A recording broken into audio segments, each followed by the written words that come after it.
कि हमारा अधिकार क्या है, बाबा साहब हमें क्या समझा रहे हैं, हमें क्या करना चाहिए और हमारे वोट प्राप्त करते हैं। हमें ये नहीं समझने दिए कि संविधान के लिए उनको जाना जा रहा है, पहचाना जा रहा है, वो संविधान लिखने के लिए जिस कमेटी का चुनाव होना था उसके सदस्य के रूप में उनको हमें हरा दिया। ये बहुत बड़ा दुर्भाग्य है। आज करें बाबा साहब ने संविधान लिखा, हम बाबा साहब को मानते हैं कि ऐसी एसटी के वोट तक हमारे बाप का अधिकार है। थोड़ा सा पीछे जाओ तो सही, पता तो करो कि महाराष्ट्र में क्या हुआ। नेहरू ने पॉलिटिकल देने के लिए मना किया, जब जोरदार टिकट देनी पड़ेगी चुनाव हरवा दिया। महाराष्ट्र में जिस जगह से बाबा साहब चुनाव लड़ते वो कांग्रेस का इतना बड़ा गढ़ था, वो उसे नहीं हारे, उनके बराबर का किसी और गद्दार नेता को वहां टिकट के रूप में नवाज कर उसके द्वारा हरवा दिया गया। ये पहला तोहफा था बाबा साहब को कांग्रेस में। एक निवेदन और करना चाहता है, उन्हें भारत रत्न के पुरस्कार देकर नवाजा गया। ये देश तो दीजिए एक बार बंद कर लो, बात कर। ये देश तो 1952 में आया और संविधान भी प्राप्त कर चुका। 26 जनवरी 1950 को संविधान लागू भी हो गया। वहां की क्यों चर्चा करें। और उस 1950 से लेकर लगातार 50 साल तक केंद्र में कांग्रेस की सरकार रही। आप किसी को पता है बाबा साहब को भारत रत्न का पुरस्कार कब मिला, कौन सी सन में मिला?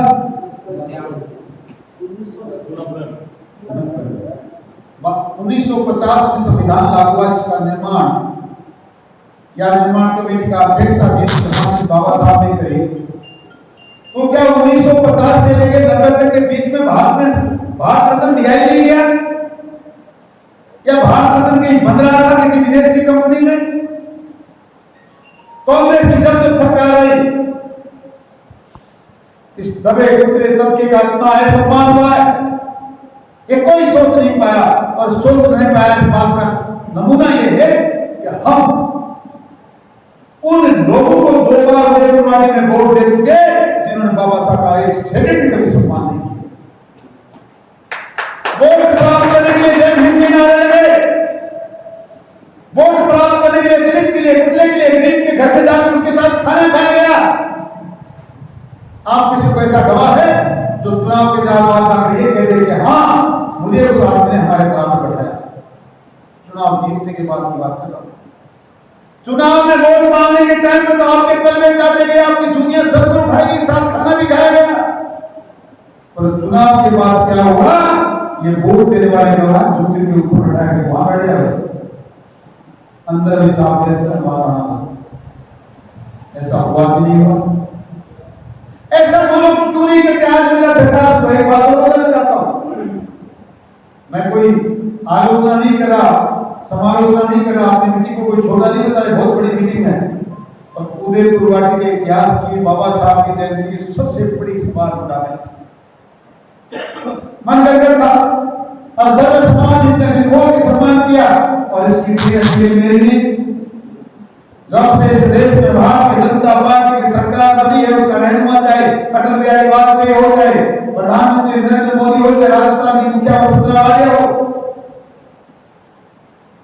100 करोड़ की बात अभी आपके सामने राजेंद्र ने कही कि वहां उनकी स्मारक को बनाने के लिए 1 अरब रुपया खर्च किया गया। राजस्थान में अम्बेडकर पीठ की स्थापना की, सरेआम बड़े बहुत बड़े चौराहे विधानसभा के सामने अम्बेडकर पार्क बनाया गया। कई कांग्रेस को कोई बात कहो तो पेट में बड़ा दर्द होता है, क्या नहीं किया हमने, देश का निर्माण हमने किया, ट्रेन चलाना सिखाया, बस लेकर आए, बिजली लगाई। अरे आपने ट्रेन भी चलाई, बस भी चलाई, हाईवे भी बनाए, निर्माण भी किया, तो बाबा साहब की प्रतिमा आपके पास नहीं थी क्या? 1950 से लेकर 2013 तक उनकी प्रतिमा क्यों नहीं राजस्थान में लगी? आपकी राजस्थान यूनिवर्सिटी बनी, यूनिवर्सिटियां बनी, अम्बेडकर पीठ क्यों नहीं बना?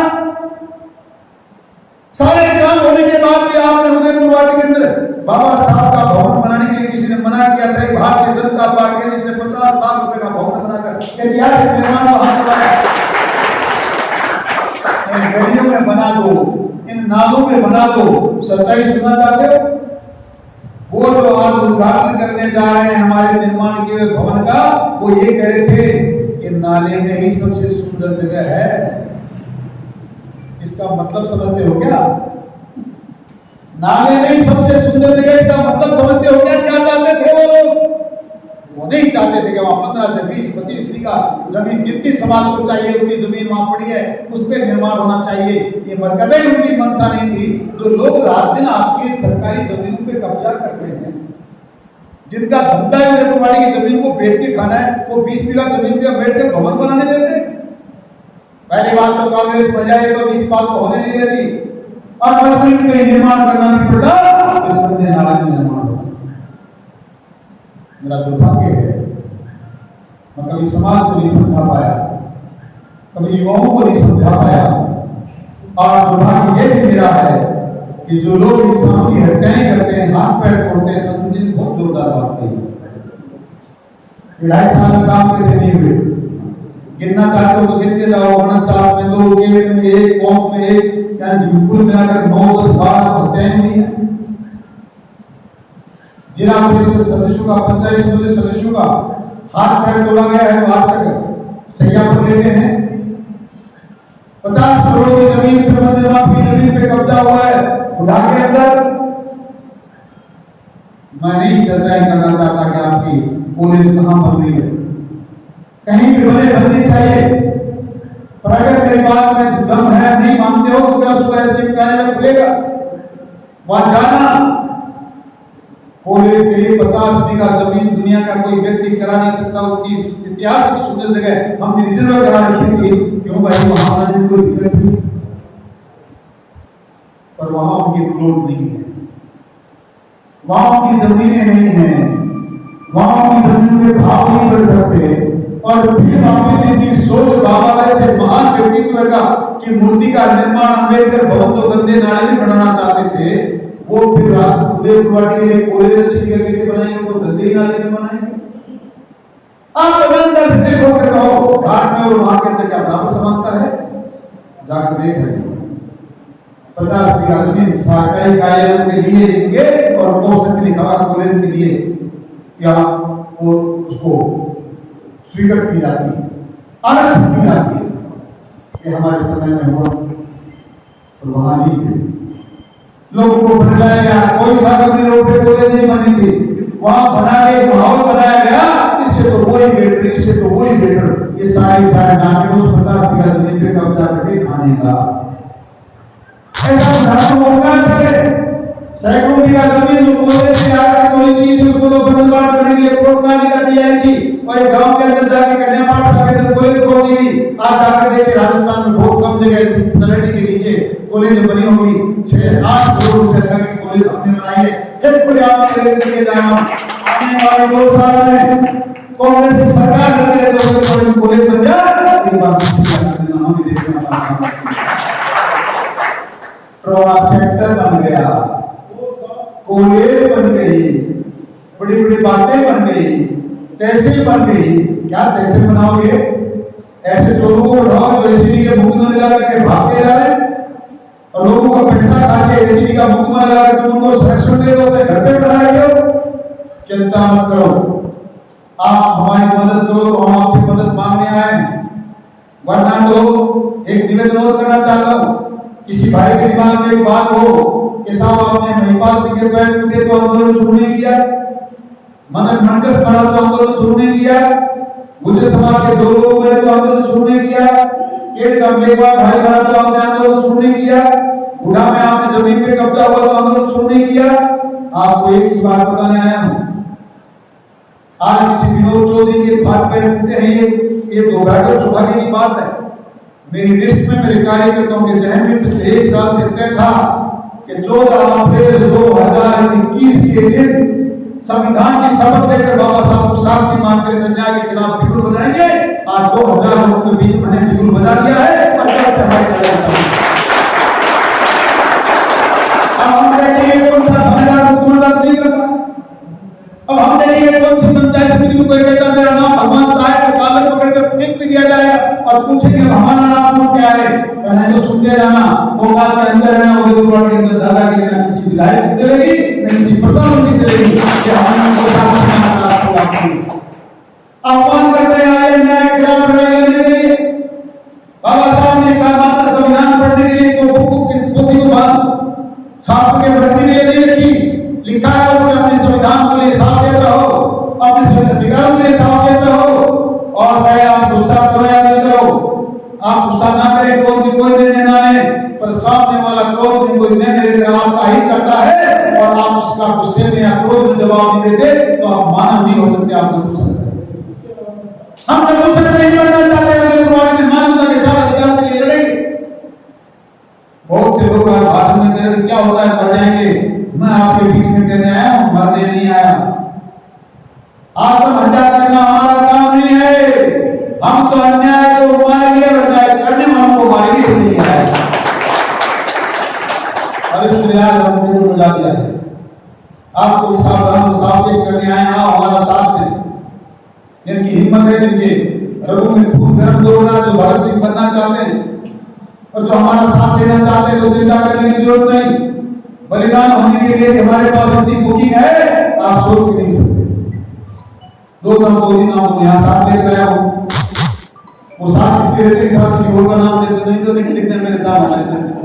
एक का नाम है गणेश गुप्ता, भोटी के रहने वाले, सबसे पहले नंबर पे मैंने ये जरूर तय किया है कि जो जहां चाहेगा हम उसकी मूर्ति बनाएंगे। कह रहे भोटी चुरा में बनाना सबसे पहले मन बनवा वो देखो आएगा तेरा बदल जा रहा है, तेरी बात नहीं है। दूसरे नंबर पे राजन देखभाल तैयार है, अब इसकी मूर्ति की जगह नहीं बताई कहां लगाएगा। पांच नाम तो हमारे पास बुक है और मजाक नहीं है, बड़े हमारे लिए अन्याय को बर्दाश्त नहीं करेंगे, बहुत सहन कर दिया। और 2 साल से लिया कि वो गए अन्याय ऐसे हम बोलते तो लोग कहते हैं किसी आई के लिए खंबा लग रही है, हार के इसलिए बात कर रहे हैं। और एक बात और कर लूं, आज रात में शुरुआत इसको बना के आपको भी कहने आया हूं, चुनाव की हार जीत 1 महीने की होती है मित्रों। 50% लोग इस देश के जो नेता हैं वो भारत के दिन उनका नाम तय होता है, भारत भरते हुए जीतते हैं। हमारी शक्ल खराब है, कपड़े खराब हैं, भाषा खराब है, हमारा खानदान खराब है कि हमको इस 17 दिन में वोट नहीं मिल सकते। मैंने कसम खाई है, आने वाले 2 साल तक चुनाव नहीं मिल सकता। स्वाभिमान की लड़ाई लड़नी है, कार्यकर्ताओं के मान सम्मान की लड़ाई लड़नी है, हमें उदयपुर पार्टी का सम्मान बचाना है। कोई वोट की बात नहीं करनी, जनता चाहेगी तो जिस दिन भारत बना जाएगा वो कहेगी जनता तो भारत करो, वरना तो इसी अन्याय के खिलाफ लड़ेंगे, हम चुनाव लड़ने का कोई ऐसी क्या कमजोरी है। ये चिंता तो वो करे जो अरूण पे कमा रहा है, खा रहा है, दुनिया को लूट रहा है, माँ बहनों की अस्मिता को लूट रहा है, लोगों से बदली ट्रैकों पे पैसे वसूल कर रहा है, जमीनों पे कब्जा कर रहा है, इंसान की हत्याएं कर रहा है, वो सोचे। वो तो ये सोचता है तो बाप का अधिकार है। मैंने 2 बार जय भीम बोलकर एक समाज विशेष को बावला बना दिया, मैं तो फिर किसी समाज में हाथी में चढ़ कर आऊंगा और फिर जय भीम बोलूंगा, फिर मुझे वोट मिल जाएंगे। क्या कारण है इसका, क्या कमी है हमें? तो हम ऐसा करेंगे और हम जनता का भला करेंगे, फिर हो जाएंगे और हो जाएंगे, कोई परवाह नहीं। आओ सब मिलकर भारतीय जनता पार्टी के लोग हम साथ के पथ चिन्ह पर चलना चाहते हैं। जिन्होंने कहा एक देश में 2 निशान, 2 संविधान, 2 विधान नहीं चलेंगे, और अपने आप का बलिदान हम कश्मीर में जाकर कर दिया। हम उस लाल के सपनों पर चलने वाले हैं जिसने 10 तक बना कर दिया पूरे संसार को, रशिया को, अमेरिका को। मैं नहीं मानने वाला, जितनी जमीन मैंने जीती है मैं लूंगा।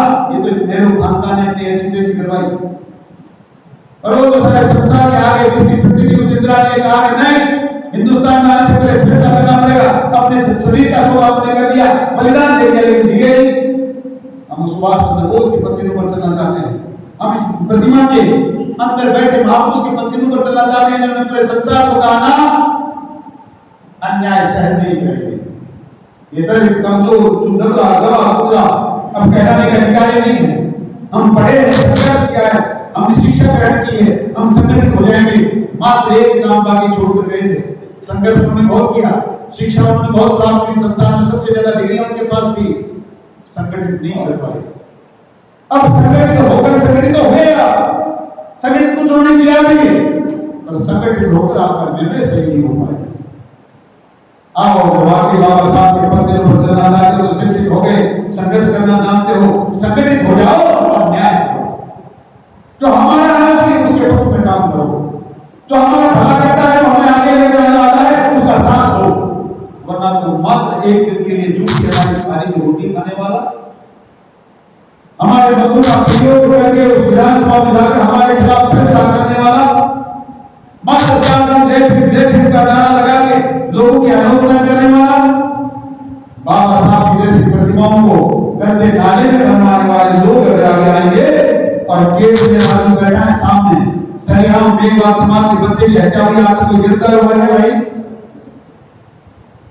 5 साल की आप तो कभी कोई हत्या हुई नहीं, कोई मर्डर हुआ नहीं, और कभी किसी का हुआ तो 15 दिन 20 दिन 25 दिन की गिरफ्तारी हुई, दूसरी साथ चल रही है, बेगवा समाज के उस बच्चे का आज तक हत्या नहीं होता है, मैं कहूं सरेआम हत्या हुई।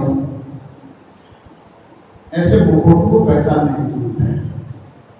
और ये दिन मैंने इसलिए चुना है, कम से कम इस प्रतिमा को देख कर लोगों के मन में एक भावना तो उठेगी, लोगों के दिल में कोई बात तो आएगी कि संविधान का निर्माण जिस व्यक्ति ने किया उसने क्या क्या लिखा है, उसको जितना पढ़े उसका अनुसरण तो करें। आओ कसम उठाएं, आओ समझते बाबा साहब के उनके संविधान के अनुसार काम होगा तो करें। और संविधान को ना मानकर जो लोग चाहे वो प्रशासक हो, चाहे विधायक हो और चाहे जनप्रतिनिधि हो, तो संविधान के अनुरूप काम नहीं करते, उनकी खिलाफत करेंगे। संविधान को मानेंगे तब तक जब तक अगला संविधान में बात करता है। हमने तो ये भी तय किया है, तो संविधान से बाहर निकलकर किसी चीज की बात करेगा तो लाठी हमारे हाथ में भी है, हम भी लाठी से लड़ाई लड़ेंगे। और जिस संविधान का हम बहुत मान करते हैं, बाबा साहब का बहुत मान करते हैं, मात्र जमीन का नारा बोलकर हमें लूटने वाले लोगों को हमें नंगा करना पड़ेगा, उनका मुकाबला करना। आपने बहुत अच्छा कार्यक्रम किया है, हमने तो अपने विचार आपको बताया कि हम तय कर चुके हैं, और जैसे जो तय हमने कर लिया है उससे इसके पीछे नहीं हटेंगे। अब आप बुलाओगे तो ना हटेंगे, आप मनाओगे तो ना हटेंगे, क्योंकि हम जिस आदमी की प्रेरणा लेकर आज निकले हैं उनको भी बहुत बहुत प्रेरणा है। आपको नहीं पता है इस बात का, ये कांग्रेस सारी जिंदगी सारे हथकंडे अपना के आई है। बाबा साहब आप विद्वान हैं, आप पढ़े लिखे हैं, आपका क्या लेना देना बातों से, हम आपको वैसे ही कोई बहुत बड़े पद पर कर देंगे, आप ये मत करिए, आप वो मत करिए। तो मैंने तय किया था जब मैंने पढ़ाई बैरिस्टर बनने के लिए नहीं करी, ये पढ़ाई मैंने सिर्फ पद को पाने के लिए नहीं की। मैं समाज के विशेष तबके को दबा है, टुकड़ा है, जिसको मेरी तरफ देख रहा है, उसको मुझे भर का मैंने सपना देखा है, वो करके ही हमला और करके ही रहे। ये काम उन्होंने किया, अब आओ इस अन्याय के खिलाफ लड़ने के संकल्प हम भी हैं। और आज से इस बात की प्रेरणा लेकर हम लोग निकल जाए, अलग जगह आप निश्चित रहे। जब भी आज हमने आपको नगर पालिका के कार्यक्रम होने की वजह से न्योता नहीं दिया, आज के बाद अभी चाहे उदयपुर के भोजनों में आपको न्योता देना हमारा काम है। आप जैसा भी साधन बनता हमने तय किया, मीटिंग की तैयारी करेंगे। आज 1500-2000 लोग इतनी मीटिंग में तय करके गए हैं कि नगर पालिका सब मिलकर हम कम से कम छोटी से छोटी 5000 लोगों के आंदोलन की मीटिंग इस महीने के अंत तक करने वाले हैं। उस दिन बढ़ चढ़कर आप सहयोग करिए। मैं आपको बस विश्वास दिलाकर जा रहा हूँ, ये तो मैं नहीं कह सकता कि आंदोलन सुबह से शुरू करके शाम को खत्म हो जाए।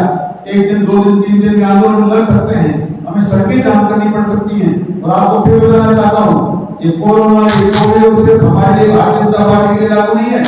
कांग्रेस के लोग जहाँ चाहे वहाँ मीटिंग करें, जहाँ चाहे अपने आदमी जमा करें, चुनाव में 5-5 लाख की सभा करें, फिर हमको ही तो रोकने वाला है। परसों एक शहीद की मूर्ति का अनावरण था, 100 से ज्यादा नहीं आ सकते, किसको कुछ के मूर्ति बनाई, कहाँ वो जमीन है, ये कलेक्टर के उद्घोष थे।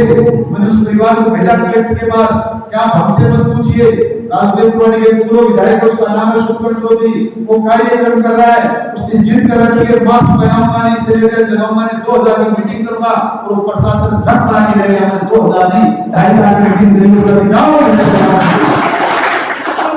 वही कलेक्टर जो हमारे यहाँ चुनाव के दौरान अपने रास्ते पे गाड़ी खरीदी थी, तो पूर्व दोबारा भाग गया था, वही है ना। कोई चिंता करने की जरूरत नहीं, ना प्रशासन कुछ बिगाड़ सकता, ना पुलिस कुछ बिगाड़ सकती। अन्याय का साथ देने वाले लोग इतने कमजोर होते हैं, हमारा सामना नहीं कर पाएंगे। सच्चाई के आंखों में इतना तेज होता है, उसके सामना करने का ताकत लगती है, हमारा सामना कर नहीं पाएंगे। आओ हमें तो बाबा साहब को साक्षी मानकर इस अन्याय के खिलाफ कोई बिल्कुल बजाना था, वो आज हमने बजा दिया, आज इसकी शुरुआत कर दी। और बाबा साहब की शक्ति हमारे अंदर संचालित होती रहेगी, अन्याय का मुकाबला करेंगे। मतलब यही आह्वान आपसे करते आया हूँ, आप इस यज्ञ में आहुति दीजिए, हमारा साथ दीजिए और सब लोग मिलकर मेरे नारे के साथ घोष कीजिए। मैं बोलूंगा जय भीम, आप बोलना जय भारत। जय भीम, जय भीम, जय भीम।